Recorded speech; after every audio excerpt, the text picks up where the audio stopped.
Thanks for downloading the Marcus Pye podcast.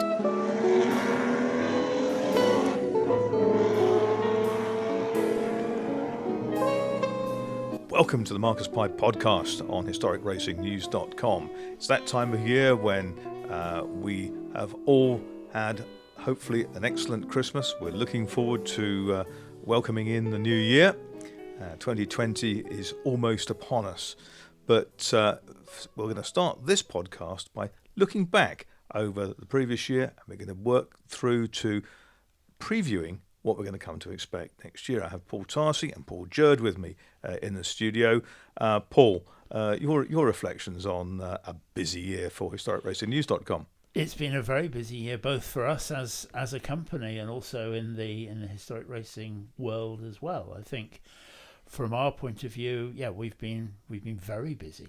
And as you know, I was in Daytona not very long ago for the historic sports car racing event. Their Classic 24 at Daytona. They have to be very careful about how they actually bill it, because they're not allowed to use 24 hours of Daytona, because that is owned by somebody else. So it's the Classic 24 at Daytona, and that was a great event for me for 2019. I thought that was spectacularly good.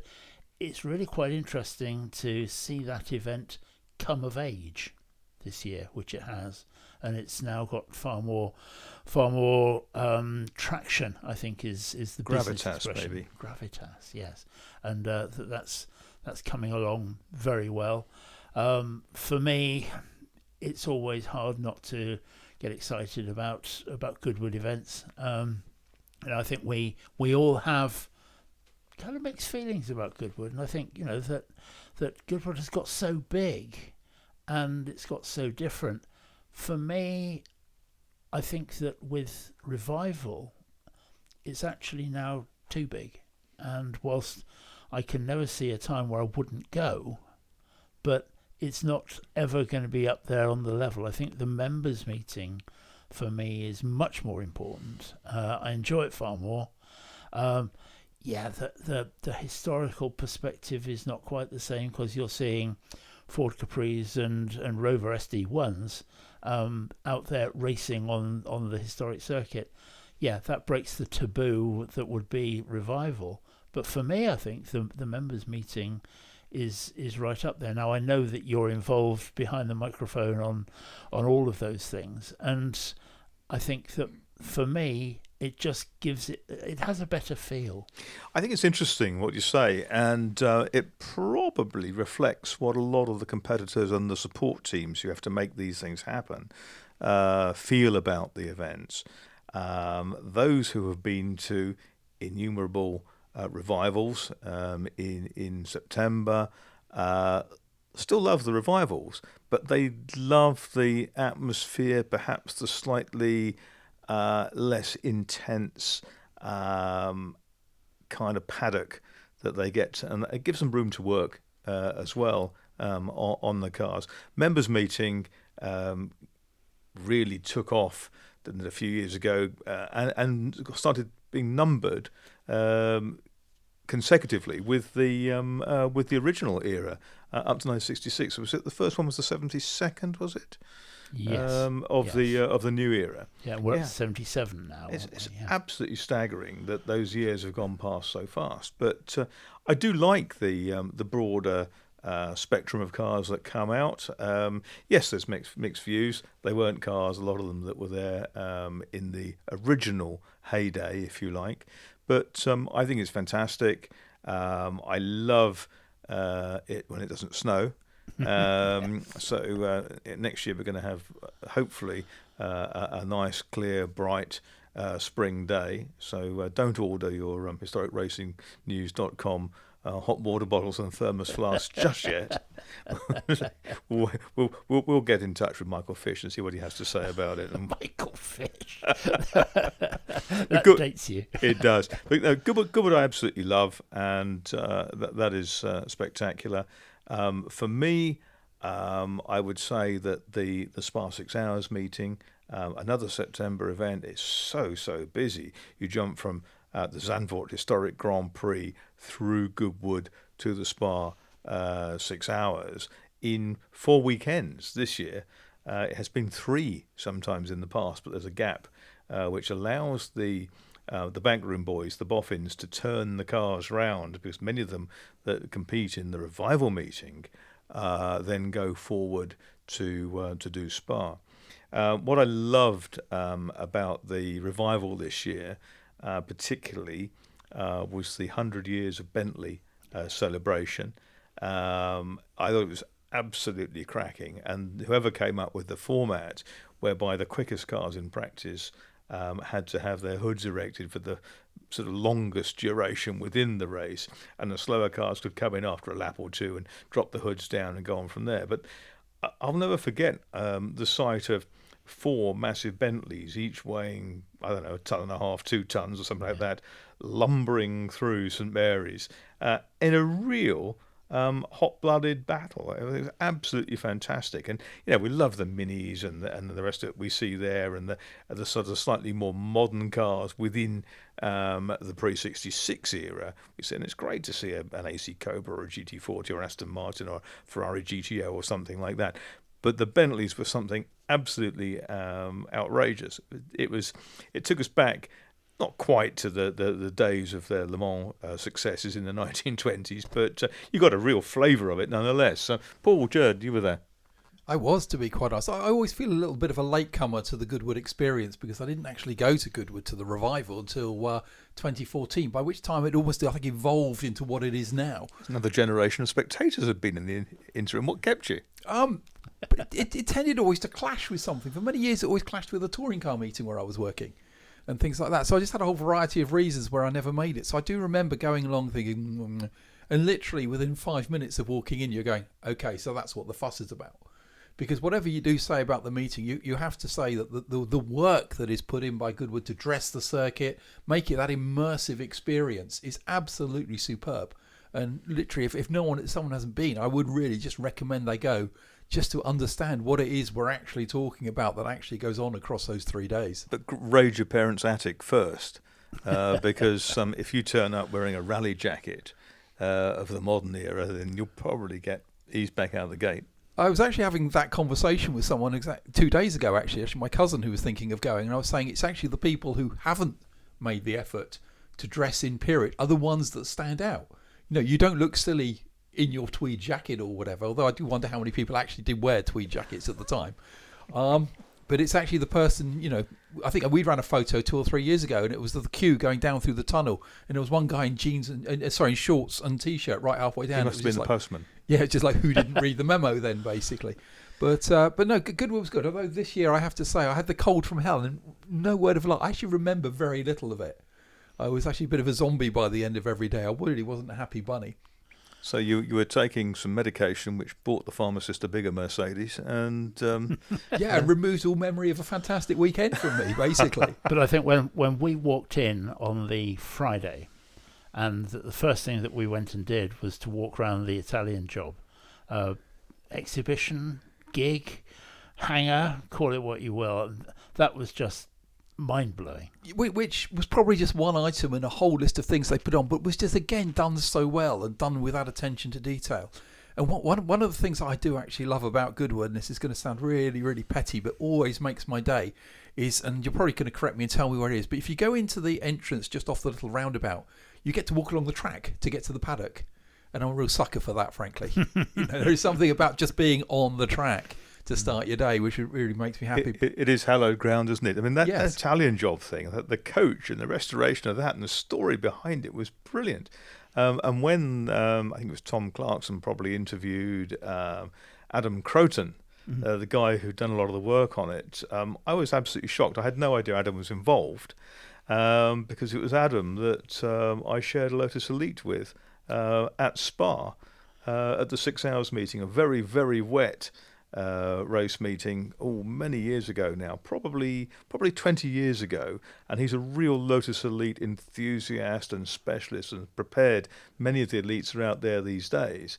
And it was great to hear from him. And he was shocked to find me commentating, as I was shocked to find him with his coach. Yeah, because that's a recreation coach, isn't it? Well, I think a lot of it's actually original. But because the original, the very original one, unbelievably was scrapped, and was scrapped knowing its history, which is Bizarre, incredible. Isn't it? Yeah. That's in the excellent Porter Press book that came out this year called The Self-Preservation Society, which is all about that particular film, and that they talk in there about the fact that it went from being the film thing, which it was obviously converted from, to a race car transporter, and that went through all of those things.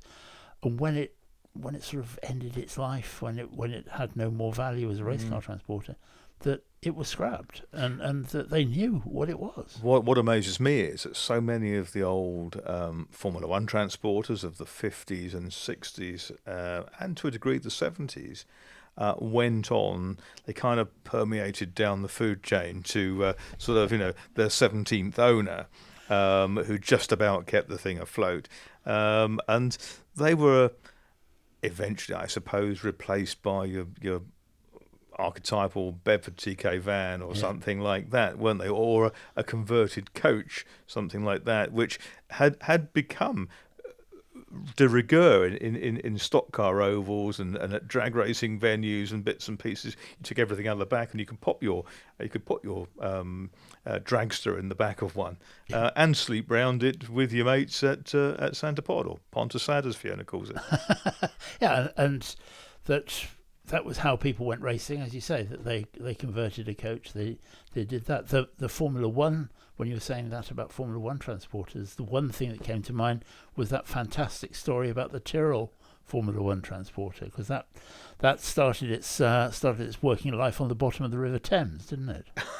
That it was a consignment of coach chassis that were being sent out to, I want to say South America, but don't quote me on that, and that the ship sank with all these chassis on it, and that it was refloated and brought up, and that Tyrrell brought one of the chassis, and that they converted it into that iconic thing, which I think Duncan Dayton still has as being the one. It's amazing, isn't it? And of course, when you think of restoring a race car, which is a pretty small, pretty technical piece of equipment, and then you look at restoring a race transporter, the costs increase proportionately, because the amount of man-hours, the amount of sheer area to restore the chassis and body and the running gear of an old coach or bespoke built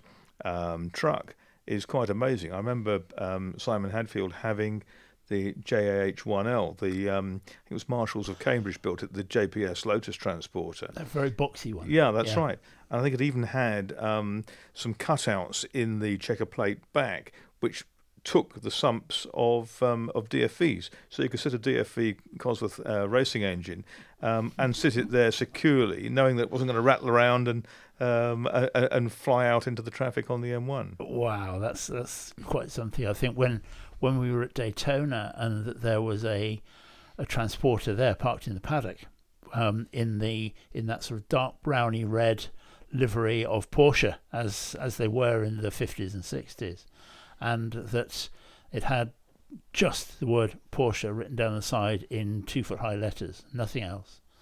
And that I phoned you, Paul, didn't I, and said, I can't believe that this is here, because it's just looking so good. And that I eventually found the guy who owned it, and expected him to say, "Oh, that this is this was the works transporter, etc., etc." He said, "No, it isn't." He said, "It's in Porsche livery, but it actually is an original vehicle from the 50s, but it was built to transport President Eisenhower's limousine from venue to venue, and that we've just done it up as a Porsche vehicle." What I it was a lovely picture and it's a lovely story, but what I thought, if you like, summed up so many people's love of motorsport and their love of trivia, that I think we put the picture on our Facebook page, and it created a debate on what shade the colour was.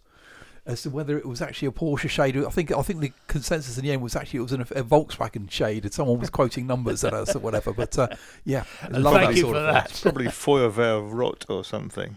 That's easy for you to say, Marcus. Well, I have a little book which I bought many years ago. It's a thin paperback edition made by one of the publishers of a magazine that catered for people who built kits of race cars, etc. And it was all dedicated to the liveries of the racing teams of the time, and it gave the name of the team, the location of the team, the colour reference, so you could go and recreate it. A number of people who've called me and said, "Well, I really want a UDT laced all green. Or, any idea which one I choose?" And I said, "Well, this is the reference in the book, because I've seen them race going from a kind of avocado guacamole to an asparagus soup, but they're more that are wrong than are right." Always the foodie. Oh, absolutely. Can't you tell?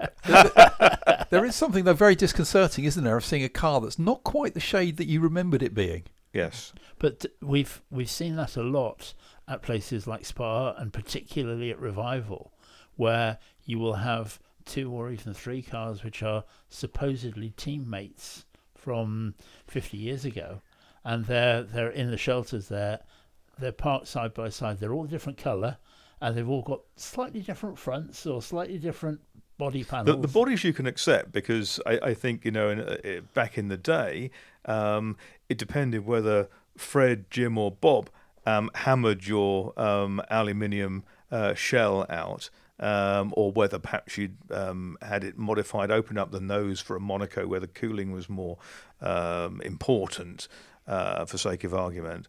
But no, you'd have thought they'd have kind of sung from the same hymn sheet when they were doing the cars, wouldn't you? Yeah, you almost get to the point of thinking, why doesn't one of you phone the other one up and say, "Can we agree?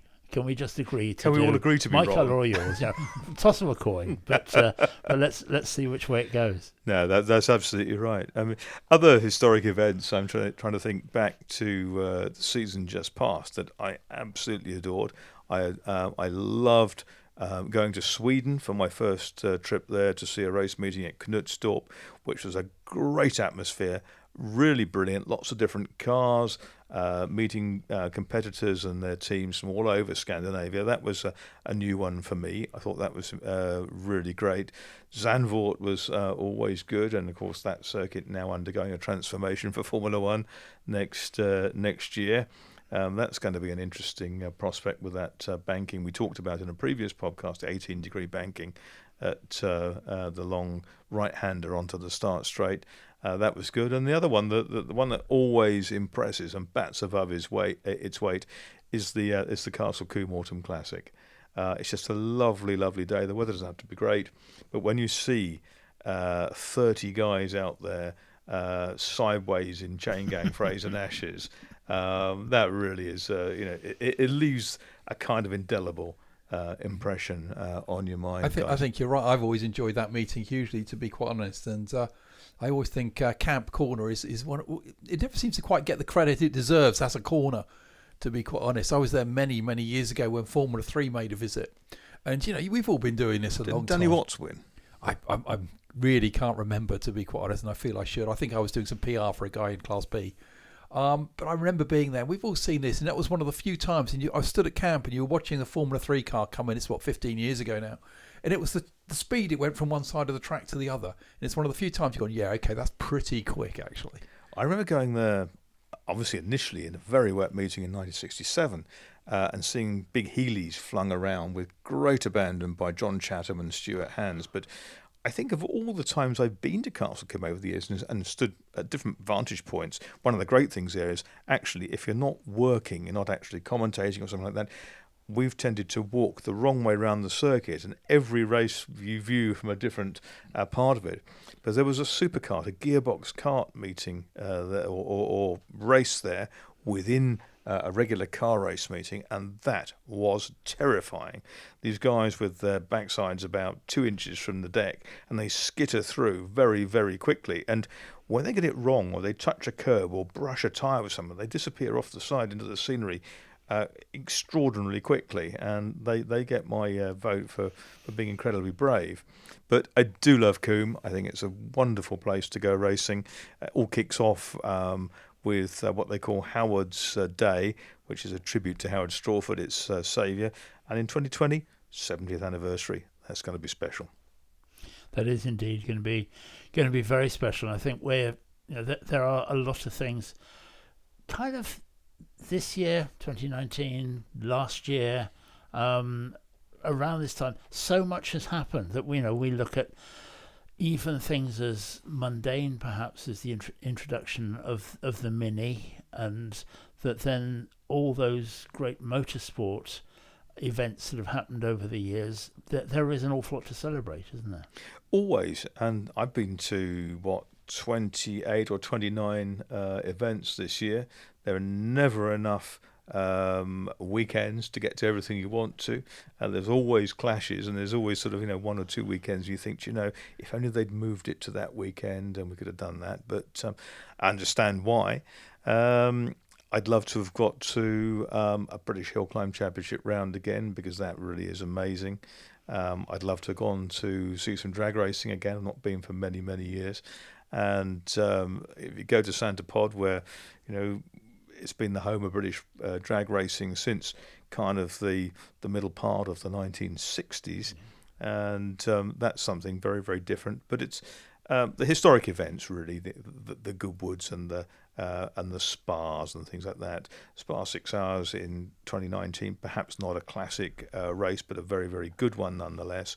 And the atmosphere there at night, when there are teams in the Formula One pits, there are teams in the old traditional pits going down towards Eau Rouge, just amazing. And to stand down somewhere, perhaps on the exit of Eau Rouge, as you see best part of 100 cars, including more than a dozen Ford GT40s hurtling towards you, that's something that's going to leave memories. Absolutely. And I think that it's interesting that you talk about the whole thing of races, and for me, I don't know that you have to have a good race to have a good experience. That you can go to Spa and you could have a lousy race, but it's still going to be a great weekend. But it's still Spa. It's still Spa, yes. Yeah, and you can't take that away. Yeah, exactly. I think I first went to Spa in 1998 when I was actually media officer for British Formula 3. And I remember getting into the paddock, getting out, and you could see that Eau Rouge, and suddenly it just looks so much steeper and so much bigger than it ever done on TV. And even then, and some of the Formula 3 drivers are all very, very focused, career focused, etc. You were chatting to some of them, and some of them even then just got the magic of actually racing at Spa. You've taken me back there, Paul, because I first went there, as far as I remember, in 85 or 86. 85, I think it would have been. And I was covering the British Formula 3 Championship. I remember being immensely impressed by one of the local guys, Eric van der Poel, who was in a micro racing Rolt, and it was damp. I mean, typical, the Formula 3 race was kind of about 7:45 in the morning or something like that, with it still murky and misty and damp and grizzly underfoot. And Eric van der Poel, who had been racing at Spa for a lot of years in different cars, he came down into Eau Rouge. It got away from him, but he didn't lift. His foot was just nailed to the bulkhead on the throttle, and he gave it a massive twitch one way, massive twitch the other, 2 or 3 times, and just kept his foot buried, because he knew if he lifted off, it would have unstuck the car, the downforce would have gone, there'd have been history probably. But it was brilliant, and Eric van der Poel put a Ford GT40 on pole for the 6 hours this year. And it was absolutely brilliant to watch. And Jim Farley, one of the big Ford cheeses, he was sharing it. It was his car, and he actually started from pole with 90 odd cars behind him, so no pressure then. Yeah, that must be both wonderful and terrifying. Very much so, very much so. But no, Spa is fabulous. There's always great places to stay nearby, not terribly expensively. There's good places to eat. It's funny though, because the little village of Francorchamps itself appears to be in a degree of trouble. Several of the nice little restaurants where everyone used to go and used to queue to get into them in the evenings, etc., have gone. And you really wonder why, with perhaps the greatest racetrack on the planet round the corner, why it's not sustaining the local kind of commerce. I didn't realise that, particularly when you think that for the last, and you can put me right on dates, but probably the last 20 years, it's been a purpose-made racetrack to all intents and purposes. Oh, and more than that, yeah, absolutely. That it used to be that it was main roads, wasn't it? Yeah, that's right. And that was terrifying. And so therefore it didn't get used for track days or anything else, because it was being used simply as a bit like the Mulsanne Straight at Le Mans. Yeah.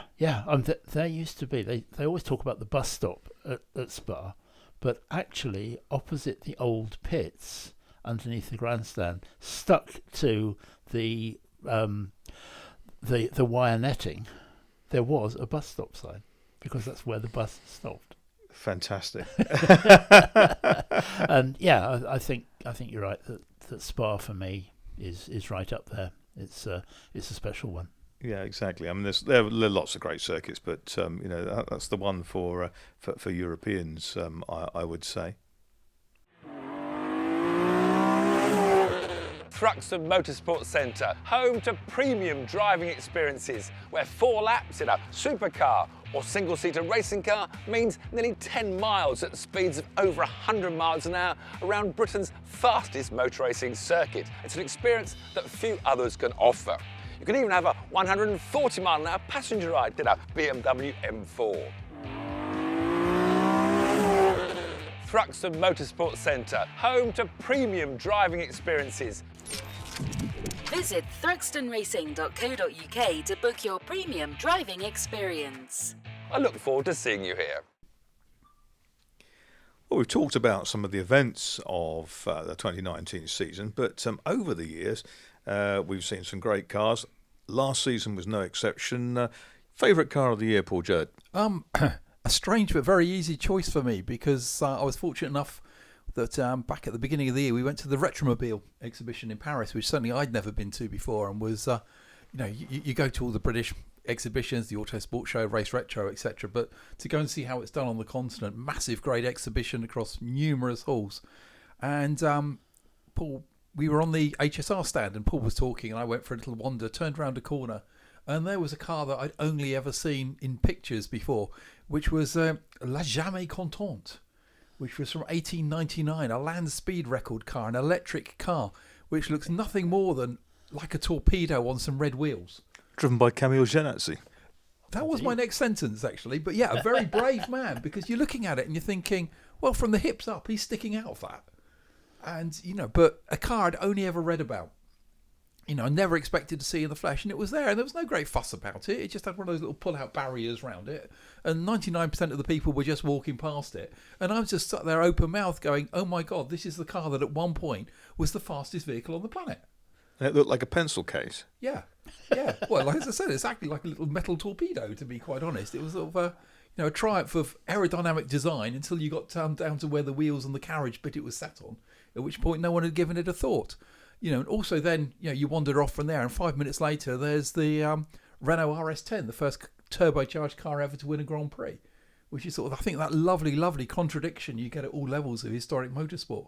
That, you can have something from way back in the history, way back in the beginning of our sport, and then something that you remember, from what, and everyone's got in their heads, I think, a heyday of the sport that they remember. And that Renault, I mean, people would think perhaps it wasn't him, but it was Jean-Pierre Jabouille, wasn't it? The architect of the Renault Formula One programme, who notched that first win in that amazing race where René Arnoux and Gilles Villeneuve had a real ding-dong battle at Dijon. It was, yeah. He'd done all the testing, all the real work, and deserved the win. And this is, only 2 seasons before, you had the Ken Tyrrells of this world derisively calling it a steaming teapot. The car debuted in 1977, the first Renault, didn't it? The first Renault, the RS01, that would have been. And that was the weekend I joined Autosport. I joined the magazine offices directly from that event. Patrick Tombe made his debut in it. Gilles Villeneuve was there as well, wasn't he, in a private McLaren, and the Renault. So a new era of Formula One. And a new era of Autosport, obviously. clearly. Paul Tarsey, cars of the year for you. We talked earlier on about the members' meeting at Goodwood, and I think any of those Edwardian race cars that we see there, which are pre-First World War, that these cars built out of bits of iron and aero engines and with tyres which are probably 3 inches wide, that for me they're just joyous.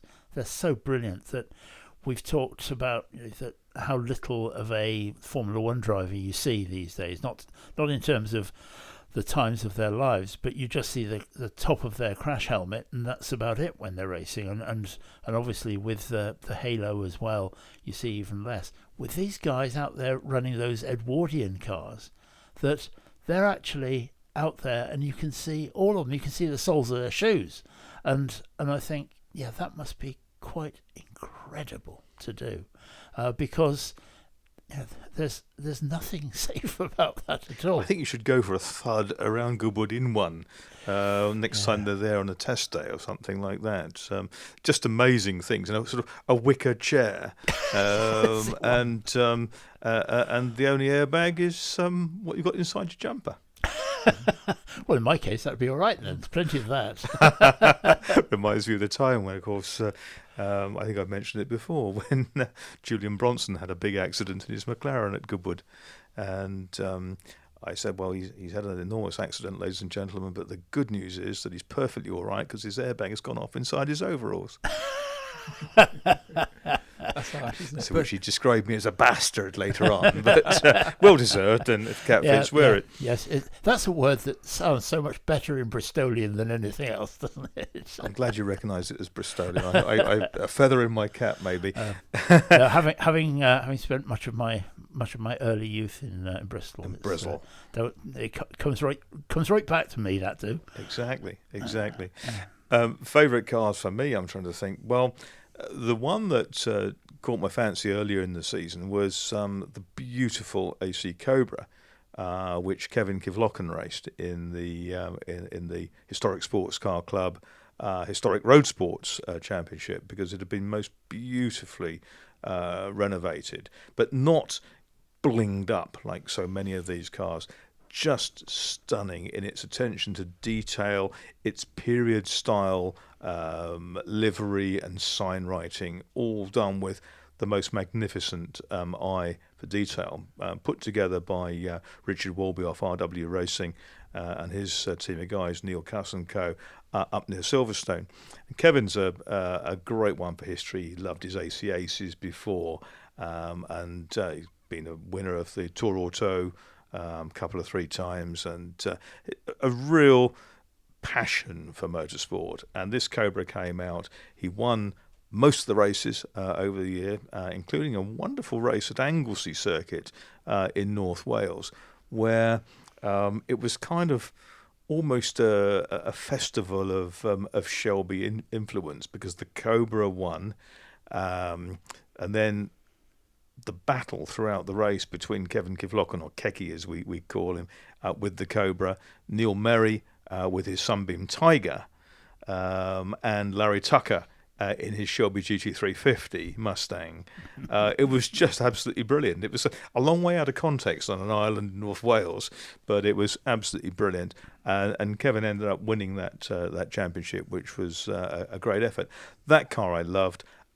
Coming forward about 3 decades, I guess, the magnificent Ford Sierra RS 500, the Tony Longhurst Bathurst qualifying record-setting car, which Kerry McMahon brought, and I first saw at Brands Hatch in the summer, and that was wonderful. Still in its original paint, absolutely brilliant. 23 years in a private collection in the interim. 560 horsepower, absolute sizzler, and it was brilliant. Very, very sadly, it got quite badly damaged at the end of the year at the Algarve Classic Festival. Another great one to go to, but a co-driver was aboard, and It got rolled, unfortunately. That's a But shame, it's because I now was in at surgery. Alton Park, because that car came out at, I think, an AMOC meeting, just because he wanted some track time.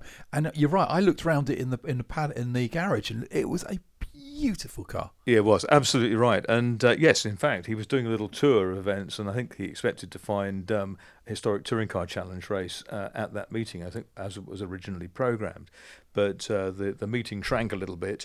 But they still put him out in another grid. Good old Duncan Wiltshire found a place for him, and the opportunity to drive something like that at Alton Park was very much seized. It was. I think he had some engine troubles, a belt problem, from what I remember. But yeah, he was a lovely guy. He was just so proud to tell you about his car. That's right. And a guy who came to Britain as a kid with his dad, who was a dentist, and first saw racing at Brands Hatch, and then decided there and then that later in life he would become a racing driver, and did.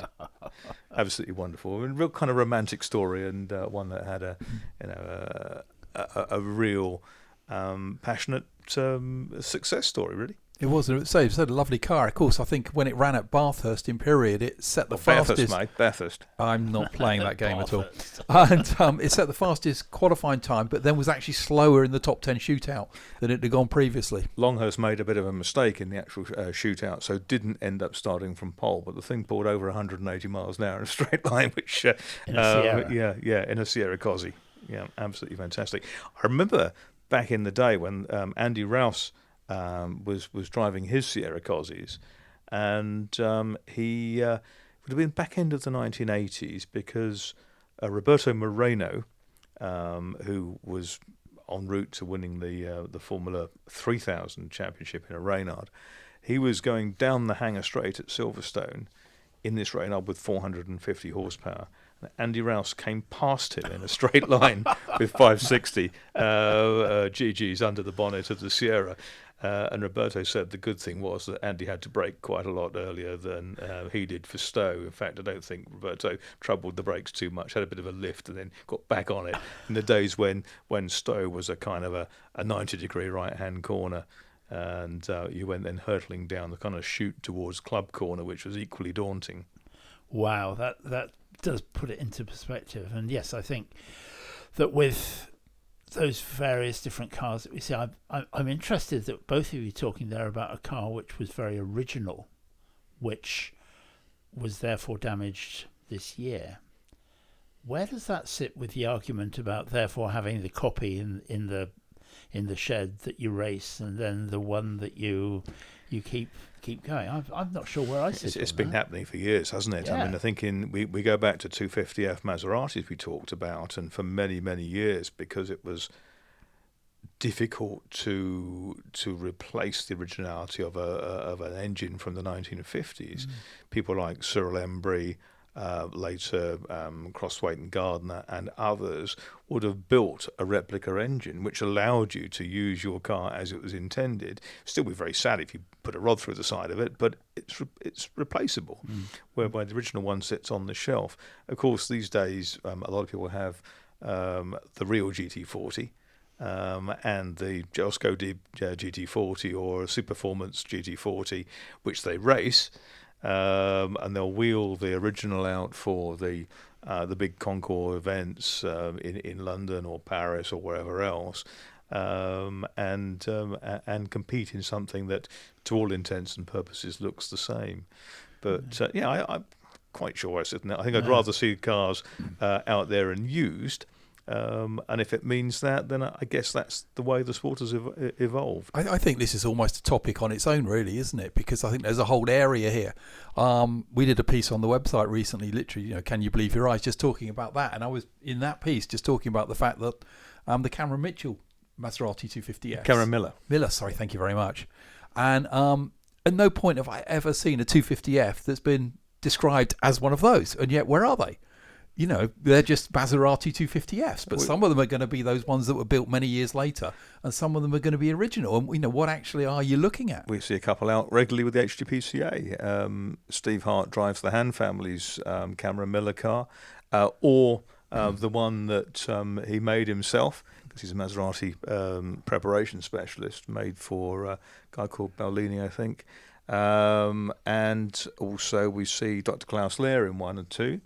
But we also, conversely, see an original car come out pretty regularly with a very quick Spanish driver, Guillermo Fierro. And they run neck and neck, side by side, and their performance is identical. So if it looks like a 250F, it smells like a 250F and goes like a 250F, is it a 250F? That was Max Mosley's analogy, wasn't it, when the FIA announced the historic technical passport regulations to which international historic events are supposed to comply. And it was kind of, if it looks like a duck and quacks like a duck, it probably is a duck. Yeah. And that's cool. So the nub of those rules were, if it was made to the same dimensions, with the same materials and the same specification as the original, it could be kind of classed as one of them, even though it was made 30, 40, 50 years later. We know that with even the cars that were original in any spec, that those cars have been taken down to the last nut and bolt and rebuilt, and that they are in probably better than new condition, but they are still the original car somewhere, I think. I'm It's Grandad Zach syndrome, isn't it? Yes, it is, and I'm really not sure, because is there now too much historic racing, and is there too much historic racing because there are too many historic cars? I think there's too much historic racing, probably because there's an appetite for it. The problem comes when you get clashes, you get diluted grids, and I'd rather see maybe 25% fewer events, maybe some events going to every other year, something like that, to keep them fresh and special, but to see the grids packed, and to see spectators coming out and appreciating them for what they are. Very often, I think we've said it before, that there is so much racing at some of the circuits, and so much kind of fairly similar racing, that if you miss this one, well, we'll come to the one that's in 3 months' time, and we'll see much the same thing, because a lot of those spectators are casual enthusiasts, people who, on a good day, quite like historic cars. They're not like us. And we'd trekked to the end of the world to go and see the sort of the Antarctic Historic Grand Prix or something like that, Teretonga. Be absolutely brilliant. But we're in a minority there. We are, and for me, there is just a bit that you said earlier on, that we have Zandvoort, we have Spa 6 Hours, and we have Revival are all in the same 3 or 4 weeks. There is just a bit of me that says, when I turn up at the Spa 6 Hours, but I saw all this lot last week. Yeah, Spa 6 Hours is a bit different because it has such a broad spectrum of cars in it, towards 100 starters.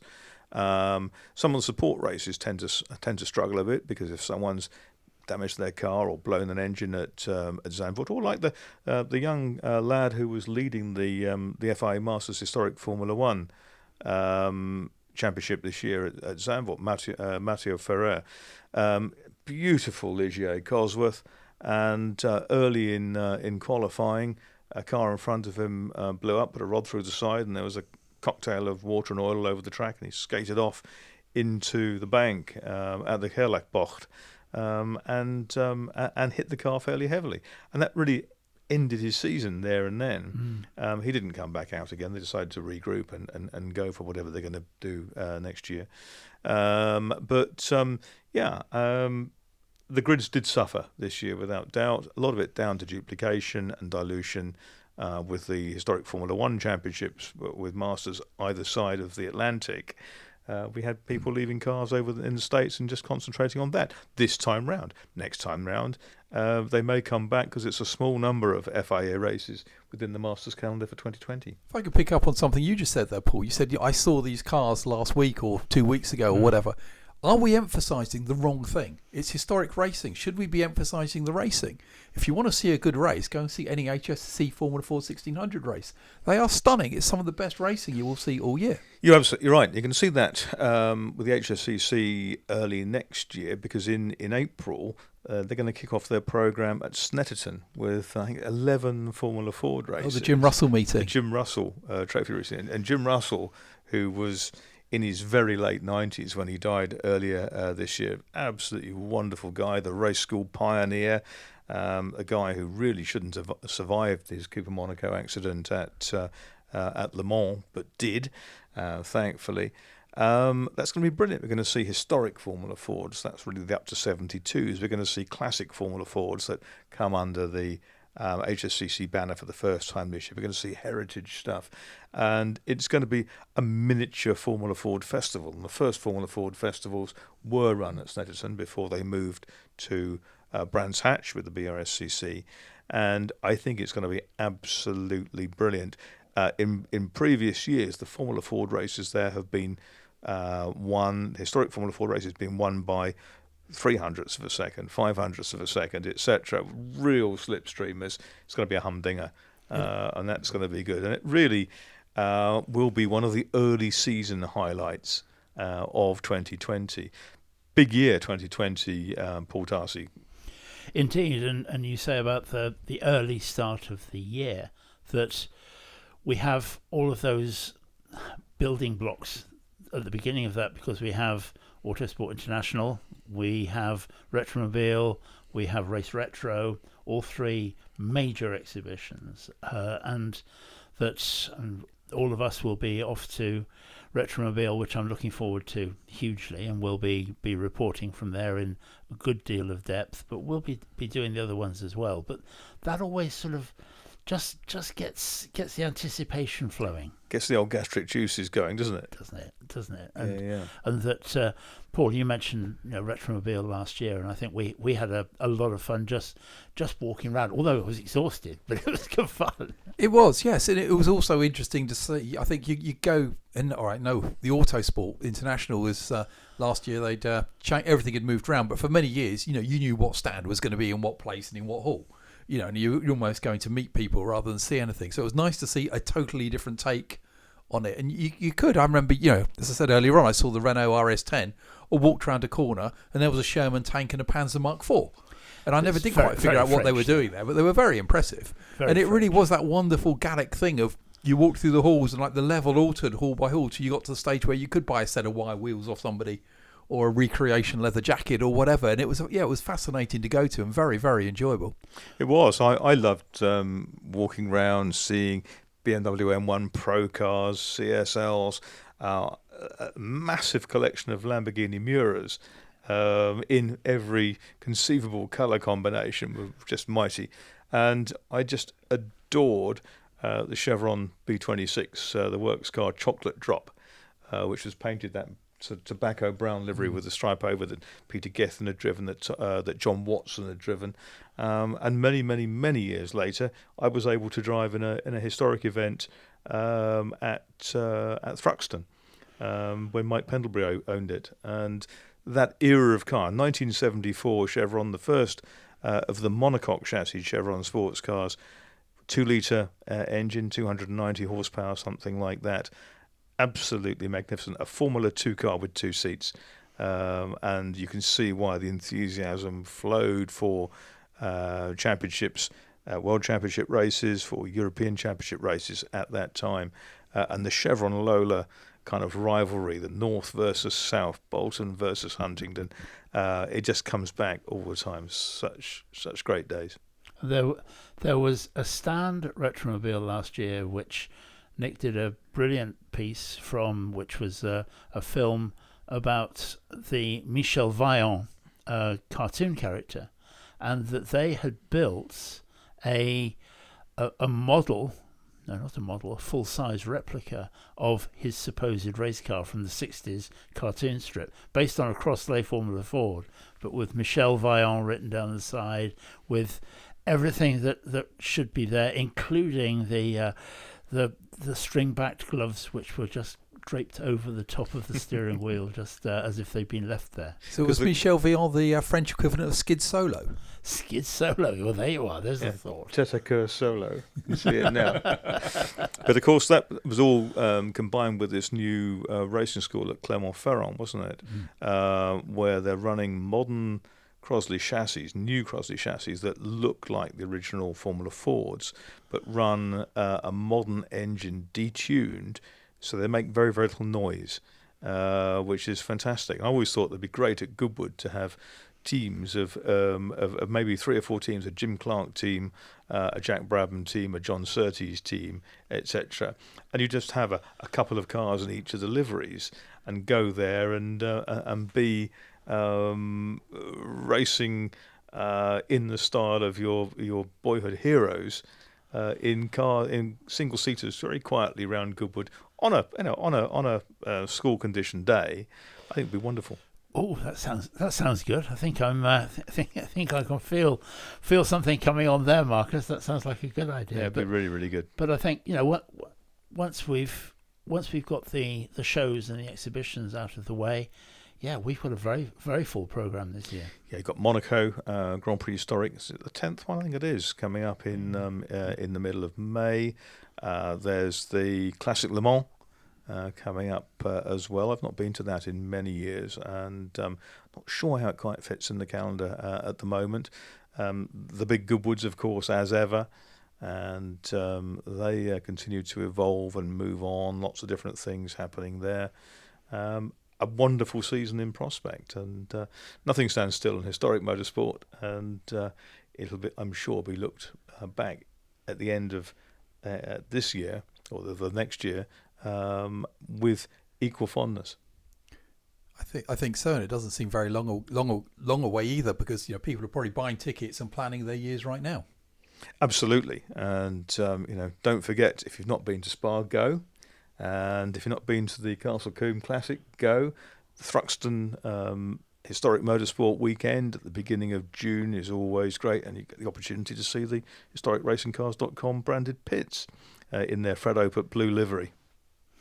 Sounds absolutely great. I think we can all look forward to that. Yes, Paul, you're absolutely right. People will be planning their events, and particularly with Monaco, particularly with Le Mans Classic, you need to get out there and plan that well in advance if you're going to that. The other big one now is this the Silverstone Classic. It's going to be 30 years, the Silverstone Classic, isn't it? Is it really? Yeah, absolutely. 1990 was the first, and again we're going to see this magnificent historic Formula 2 championship that has really broken all records over the season just past.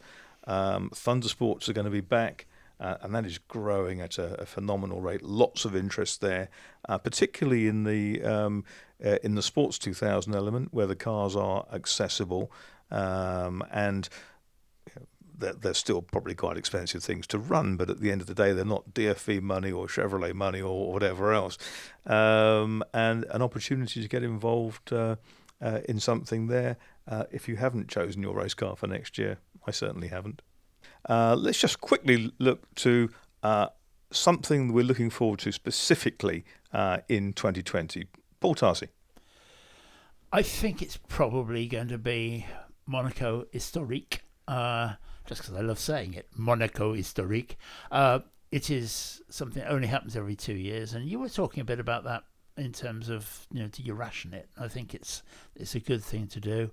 Lots of cars from the early 1930s right up until the 80s, and also sports car racing in there as well. But it's Monaco, and it's fantastic, and it's all those things. So that would be mine, Monaco Historique. Paul Jurd.